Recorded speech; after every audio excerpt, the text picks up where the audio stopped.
Breaking news out of Monday Night Football. Tyreek Hill's season is over. And maybe not just one.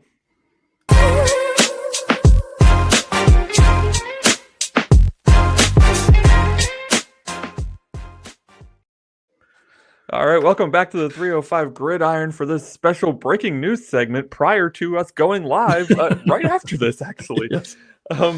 Tyreek Hill injured in the third quarter of the Dolphins' victory over the New York Jets on Monday night.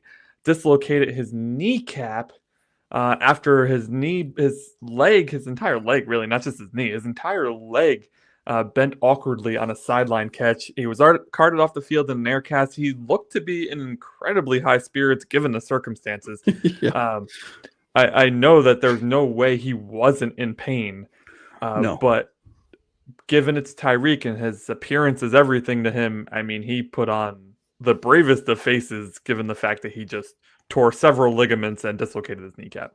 Yeah, bad, dude. Painful. I've done something a lot less egregious than what happened to him, and I know what that felt like, so I can only imagine how bad he was in pain, but kept a good face, waved to the fans, was smiling. I saw online somebody made a joke about, which is way too soon, by the way, but somebody made a joke. He was smiling because he knows it's the last time he plays with Tua. Like, there's all kinds of stuff going around. Fair point. Listen, it's been a tumultuous 12 months, really, maybe a little less than that, since December for Tyreek Hill. I mean, he had, of course, the situation where he verbally, after a loss to the Jets in the final week of the season, said that he didn't want to be here anymore. And then he walked back on that, and he had to deal with teammates in that situation, which I can imagine was not an easy situation to deal with when you're walking into a room with 52 other men who now know you don't want to be there. Pretty crazy. The impact on the Dolphins is going to be pretty significant, though. I mean, substantial. Yeah, the off the field stuff and the emotions aside, this was our best offensive player. Achan's making a case for it. 1A, 1B, yeah, right. Yeah, I mean, Tyreek, though, has been a force for this team since we traded for him. I think a worthwhile trade. But the blow to our passing attack was immediately seen. He left the game, and we didn't. After we finished that drive that he helped us, get the third down on, and then the offense disappeared after that. Yeah, I think that was Mike McDaniel more so than the talent discrepancy, right? I think he might have been calling the game differently because everyone's shifted up a position, right? Which is never easy. I mean, Waddle's now wide receiver 1, Malik Washington's now wide receiver 2, Nick Westbrook-Ikhine, who's played 5 snaps all year, was in at wide receiver 3, Darren Waller, albeit had a phenomenal, which we'll talk about on our reaction show. But, so I presume it just seemed like the game was called differently, but immediate impact, right? You felt it immediately.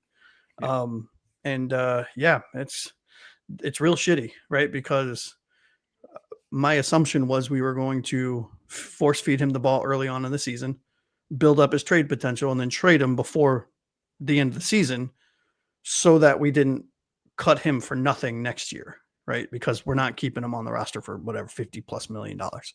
But yeah, just shitty way to end. And that's really our only route now. There's no, you can't trade an injured player. So he'll be on IR until the end of the season, and then likely cut from Miami, where he'll also likely miss next season if he decides to come back. That's essentially the picture that's being painted right now. We have seen superstar players who are in incredible shape come back sooner. But at the very least, he's going to miss the rest of this year and probably at least a few weeks next year. The good news is reporting is that they got everything done in a single surgery. Which good. if you've had knee surgeries before, or people that have had plenty of surgeries before, the less they're in there rooting around, the faster and the quicker your recovery is. So there is a chance some version of him comes back, early next year. But I don't know. We'll see. Yeah, so what does it look like for Miami? Malik Washington immediately steps in as the wide receiver 2. We'll see Jaylen Waddle step in at wide receiver 1, and then a mixture of probably Nick Westbrook-Ikhine, maybe Taj Washington. We just re-signed Frederick Wilson. And of course, Darren Waller had his debut with us last night. So, that's it for Miami. I mean, we gotta move on without him. Unfortunately, you and I have argued whether or not Waddle's a true wide receiver one before. We'll get a chance to see. We're about to find out. We're gonna find out. Yeah. So we may have beaten the Jets, man, but the win feels a little bit like a loss given how much of our explosiveness we lost on offense. So glad that he at least was in high spirits. He was waving to fans, but it's an offense that was already struggling is likely to struggle some more. Yeah, for sure.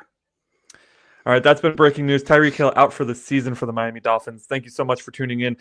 Catch our reaction show here live next within the next 2 minutes. Or if you're watching this recorded after the fact, you can also catch our reaction show on our YouTube channel, the 305 Gridiron. Thank you so much for tuning in, and we'll see you all over there. Fins up.